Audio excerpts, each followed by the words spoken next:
Hello students, चलिए start करते हैं एक्सरसाइज 10.1 वेक्टर अलजेब्रा का क्वेश्चन नंबर फर्स्ट देखते हैं क्या है। Represent graphically A displacement of 40 kilometre 30 degree east of north. ध्यान से सुनो, क्वेश्चन में क्या कहा है कि हमें एक डिस्प्लेसमेंट को ग्राफ के ऊपर डिनोट करना है जो कितने किलोमीटर की है, 40 किलोमीटर की, और 30 डिग्री ईस्ट ऑफ नॉर्थ में होनी चाहिए। तो ये एक वेक्टर का क्वेश्चन है और किस तरीके से हम इसकी रिप्रेजेंटेशन करते हैं, चलिए इसका सॉल्यूशन देखते हैं। सबसे पहले बच्चों हमें क्या करना है, एक अपना ग्राफ ड्रॉ करना पड़ेगा। यहाँ पे ग्राफिकल फॉर्म क्या होती है हमारी, एक एक्स एक्सिस होती है और एक वाई एक्सिस होती है। इस तरीके से रिप्रेजेंट कर लेंगे हम। अब इसके अंदर हमें डायरेक्शन बनानी है नॉर्थ साउथ। ये हमारा नॉर्थ डायरेक्शन, ये हमारा साउथ डायरेक्शन। और right hand side of north क्या होता है हमारा, ये ईस्ट हो गया और ये हमारा क्या हो गया, वेस्ट हो गया। रिप्रेजेंट हो गया। अब देखो उसने क्या कहा है, 30 degree east of north, north के ईस्ट की तरफ 30 डिग्री। तो यहां पे क्या करेंगे हम, इस पॉइंट पे हम 30 डिग्री एंगल यहां पे ड्रॉ कर लेंगे। अपने पास से एज्यूम कर लेना है, कोई जरूरी नहीं है कि आपको एग्जैक्ट 30 बनाना हो। तो यहां पे आपको लिख देना 30 डिग्री और डिस्टेंस कितना होना चाहिए हमारा, 40 किलोमीटर का। तो यहां तो हमारा ओरिजिन है, जीरो डिस्टेंस है। अब यहां से 40 किलोमीटर लेना है हमें। यहां पे क्या करेंगे, मार्किंग करना स्टार्ट कर देंगे। ये मान लिया 10 की है, ये 20 किलोमीटर, ये 30 किलोमीटर, ये हमारा क्या आ गया यहां पे 40 किलोमीटर। और जो स्केल यूज हुआ है हमारा, 1 स्केल इज इक्वल टू किसके है हमारा, 10 किलोमीटर के। तो एक स्केल हमारा 10 किलोमीटर के है और ये हमारे पूरी रिप्रेजेंटेशन होगी 40 किलोमीटर की। अब बच्चों यहां पे एक छोटी सी बात सुनो ध्यान से। उसने क्या कहा था, 30 डिग्री ईस्ट ऑफ नॉर्थ, कि नॉर्थ के साथ लगता हुआ आपको एंगल बनाना है। ठीक है, इसका मतलब ये था, अगर यहां पे अगर आप एंगल बना देते, ऐसे बना देते यहां 30 डिग्री, तो वो आपका रॉन्ग हो जाता। इसका मतलब ये था, ईस्ट ऑफ नॉर्थ मतलब नॉर्थ के साथ लगता हुआ आपको 30 डिग्री एंगल ड्रॉ करना है। और 1 स्केल हमने 10 किलोमीटर का लिया है, तो ये मार्किंग हमने रिप्रेजेंट कर दी यहां पे OA। क्या हो गया हमारा distance, OA is equal to क्या हो जाएगा, 40 kilometre. This is the answer. इस तरीके से हम अपना रिप्रेजेंट करेंगे graphically. Classify the following measures as scalar and vector. यहां पे कुछ हमें क्वांटिटीज दे रखी हैं, हमें इनको बताना है कि कौन सी हमारी स्केलर क्वांटिटी और कौन सी वेक्टर क्वांटिटी है। सबसे पहले आपको इंट्रोडक्शन के बारे में पता होना चाहिए इस चैप्टर के, तो वो वीडियो जरूर देखिए, देन क्वेश्चंस कीजिए। अब यहां पे दो टाइप की क्वांटिटी हमें बोली है, स्केलर और वेक्टर। स्केलर क्वांटिटी कौन सी होती है, जिसमें ओनली मैग्नीट्यूड गिवन हो।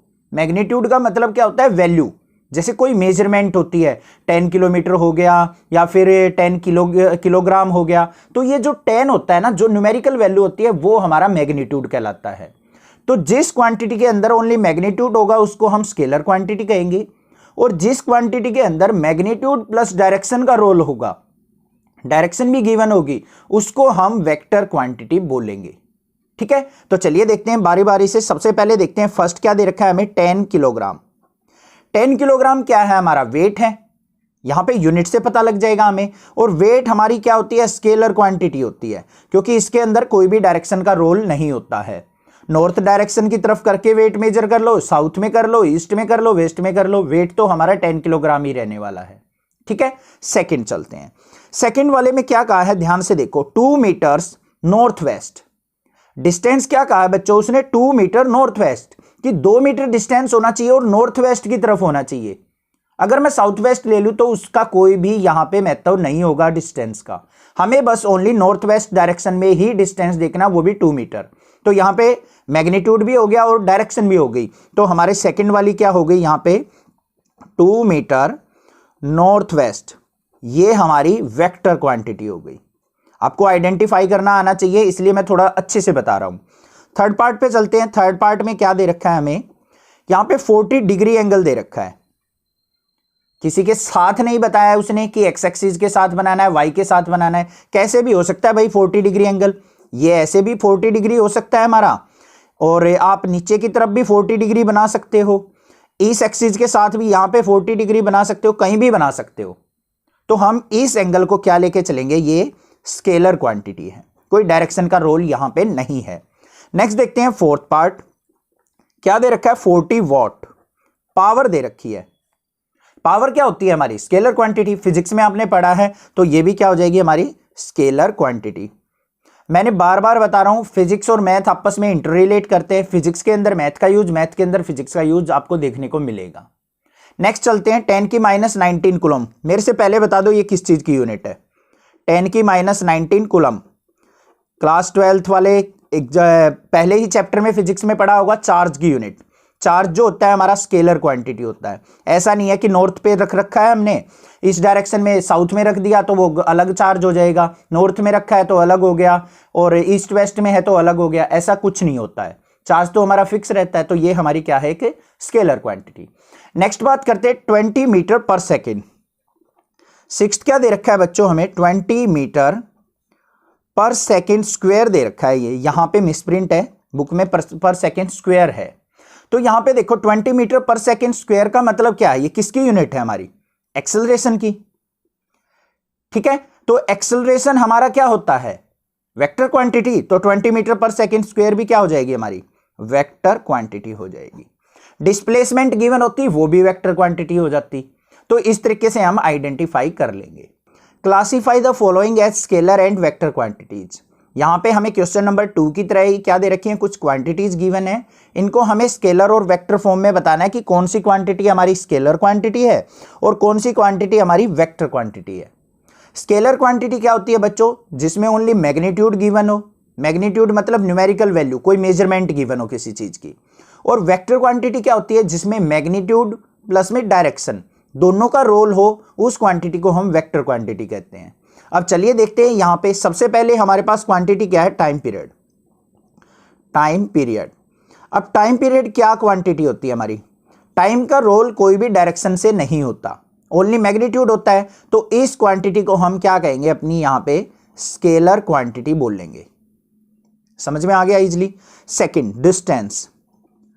डिस्टेंस जो होता है हमारा वो ऑलवेज पॉजिटिव होता है, डायरेक्शन का उसके ऊपर कोई भी इफेक्ट नहीं होता।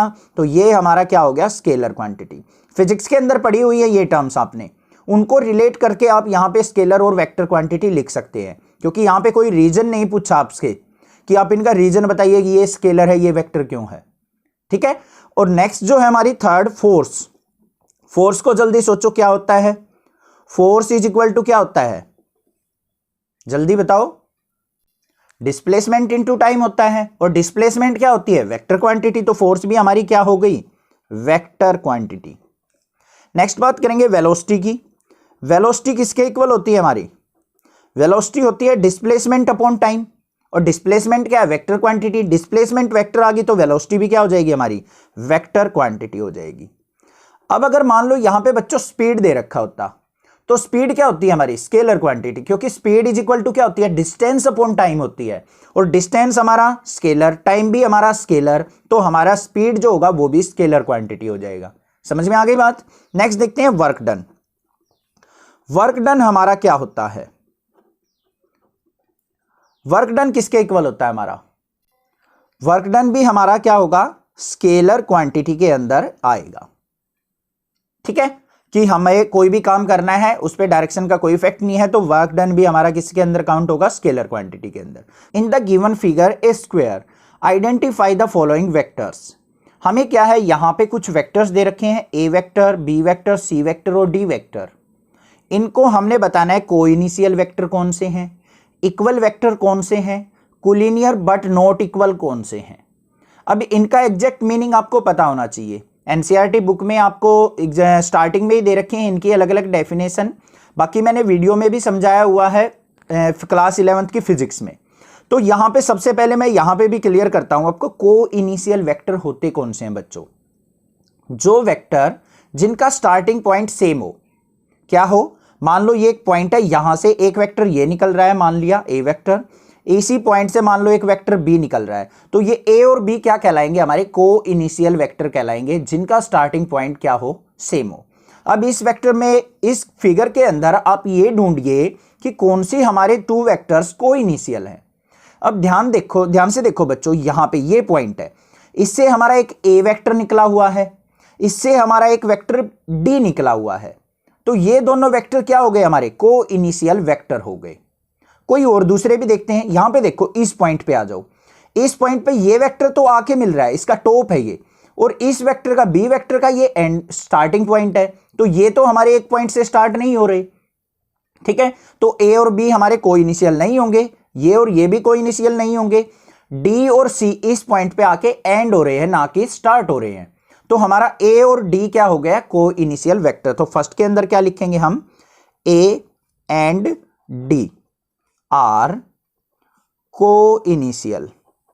बुक के अंदर यहां पे मिस्टेक दे रखी है, आंसर के अंदर ए और बी दे रखे हैं, बाय चांस गलत है वो, ठीक है। कहीं आप ये सोचो कि आंसर कुछ और है, रट्टा नहीं मारना है, चीजों को समझ के करना है, अपने आप पता लग जाएगा आपको।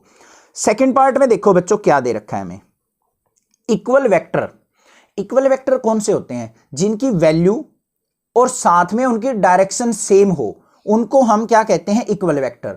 अब यहां पे देखो हमारा ध्यान से, ए वेक्टर की डायरेक्शन इस तरफ है और सी वेक्टर की डायरेक्शन इस तरफ है, दोनों ये तो अपोजिट है, ये तो इक्वल हो ही नहीं सकते हमारे। अब डी वेक्टर और बी वेक्टर ध्यान से देखो, ये भी नॉर्थ टू साउथ की तरफ आ रहा है, ऊपर से नीचे की तरफ, बी वेक्टर भी ऊपर से नीचे की तरफ आ रहा है, और साइड का हमें पता है स्क्वायर की सेम होती है, तो बी इक्वल टू डी है या नहीं है। तो यहां पे क्या लिख देंगे हम, B vector equal to D vector है, so B and D are equal vector. उनका मैग्नीट्यूड भी सेम है क्योंकि स्क्वायर के अपोजिट साइड्स हैं, या फिर चारों साइड ही इक्वल होती हैं, बी और डी इक्वल हो गया, और डायरेक्शन भी दोनों की सेम है, तो ये हो गए हमारे इक्वल वेक्टर। थर्ड देखते हैं हमारा क्या निकालना है हमने बच्चों, collinear but not equal. Collinear का मतलब क्या होते हैं, दो वेक्टर जो आपस में एक दूसरे के पैरेलल हों, उनको हम कोलिनियर वेक्टर बोलते हैं। और साथ में उसने क्या कहा है, बट नॉट इक्वल, इक्वल भी नहीं होने चाहिए, ठीक है। अब ध्यान से देखो, ए वेक्टर की डायरेक्शन इस तरफ है और सी वेक्टर की डायरेक्शन इस तरफ है, दोनों पैरेलल भी हैं और दोनों अपोजिट डायरेक्शन में भी हैं, ये हमारा इस डायरेक्शन में, ये इस डायरेक्शन में, ठीक है। सबसे पहली बात हमें कोलिनियर देखना है, तो ए सी पैरेलल हैं एक दूसरे के, तो यहां पे क्या लिखेंगे, A and C are parallel, तो ये क्या हो गए हमारे कोलिनियर। कोलिनियर तो हमारे डी और बी भी हैं, बट उसने क्या कहा है, बट नॉट इक्वल, इक्वल नहीं होने चाहिए। इक्वल कब नहीं होंगे, जब उनकी डायरेक्शन अलग अलग हों। अब यहां पे ए की डायरेक्शन क्या है बेटा, लेफ्ट टू राइट की तरफ है, और सी की डायरेक्शन राइट टू लेफ्ट है, तो दोनों की डायरेक्शन अपोजिट है, और यहां पे क्या लिख देंगे हम, A and C are not equal, not equal vector. तो हमारा आंसर क्या हो गया, A and C are answer, ये आंसर हो गया। Answer the following as true और फॉल्स। हमें यहां पे कुछ क्वेश्चंस दे रखे हैं, हमें इनको ट्रू और फॉल्स में बताना है कि कौन सा हमारा ट्रू है और कौन सा फॉल्स है। अब इनके हम ट्रू फॉल्स कैसे बता सकते हैं, जब हमारे कंसेप्ट क्लियर होंगे तो उसके लिए एक बार इंट्रोडक्शन वीडियो जरूर देखिए, तब आपको क्वेश्चन बहुत ईजिली क्लियर होंगे। तो यहां पे सबसे पहले देखते हैं फर्स्ट पार्ट के अंदर क्या गिवन है हमें, A vector and minus A vector are collinear. यहां पे क्या कहा है कि दो वेक्टर दे रखे हैं हमें, ये कोलिनियर है या नहीं है। अब कोलिनियर वेक्टर कौन से होते हैं बच्चों, जो आपस में एक दूसरे के पैरेलल हों, ठीक है, या एक दूसरे के ऊपर लाई करते हों, उनको हम कोलिनियर वेक्टर कहते हैं। अब यहां पे ए वेक्टर दे रखा है, मान लो ये हो गया ए वेक्टर, दूसरा माइनस ए दे रखा है, मतलब सेम इसी लेंथ का होगा हमारा माइनस ए, बट डायरेक्शन क्या हो जाएगी उसकी अपोजिट। दोनों क्या है, एक दूसरे के पैरेलल हैं, तो ये क्या है, हमारे कोलिनियर वेक्टर हैं। तो फर्स्ट स्टेटमेंट हमारी क्या दे रखी है, ट्रू दे रखी है। सेकंड पे चलते हैं, क्या है, two collinear vectors are always equal in magnitude. ये क्या कहा है उसने कि two collinear vectors are always equal in magnitude, कि दो कोलिनियर वेक्टर हमेशा मैग्नीट्यूड में इक्वल होते हैं। भाई कोलिनियरिटी हमें कैसे चेक करनी होती है, कि वो दोनों एक दूसरे के पैरेलल होने चाहिए या एक दूसरे के ऊपर लाई करने चाहिए, तो वो हमारे कोलिनियर वेक्टर होते हैं। ऐसा जरूरी नहीं होता कि दोनों की वैल्यू मैग्नीट्यूड हमारा सेम हो। देखो जैसे मान लो कोई एक वेक्टर ये है ए वेक्टर, कोई अनदर वेक्टर ये है बी वेक्टर, दोनों की मैग्नीट्यूड क्या है, डिफरेंट है, ये स्मॉल लेंथ का ये लार्ज लेंथ का है, बट दोनों एक दूसरे के क्या हैं, पैरेलल हैं, है ना पैरेलल। तो हमारी ये स्टेटमेंट क्या हो जाएगी, यहां पे फॉल्स हो जाएगी। मतलब ऑलवेज जरूरी नहीं है कि वो दोनों का मैग्नीट्यूड सेम हो, बट दोनों पैरेलल होने जरूरी हैं। थर्ड पार्ट पे चलते हैं, क्या दे रखा है थर्ड पार्ट हमें, two vectors having same magnitudes are collinear. अब भाई उसने क्या कहा है, अगर दो वेक्टर्स अगर उनका मैग्नीट्यूड सेम है तो वो वेक्टर हमेशा कोलिनियर कहलाते हैं। भाई ऐसा तो नहीं हो सकता कि हमेशा मैग्नीट्यूड से हम चेक करें। कोलिनियरिटी हम कैसे चेक करते हैं, या तो ऑन द वेक्टर हो या फिर दोनों एक दूसरे के पैरेलल हो। तो ओनली मैग्नीट्यूड से तो हम बता ही नहीं सकते कि वो एक दूसरे के पैरेलल हैं या नहीं है। तो थर्ड वाली भी कंडीशन क्या हो जाएगी हमारी, फॉल्स हो जाएगी। नेक्स्ट देखते हैं फोर्थ क्या है, two collinear vectors having the same magnitude are equal.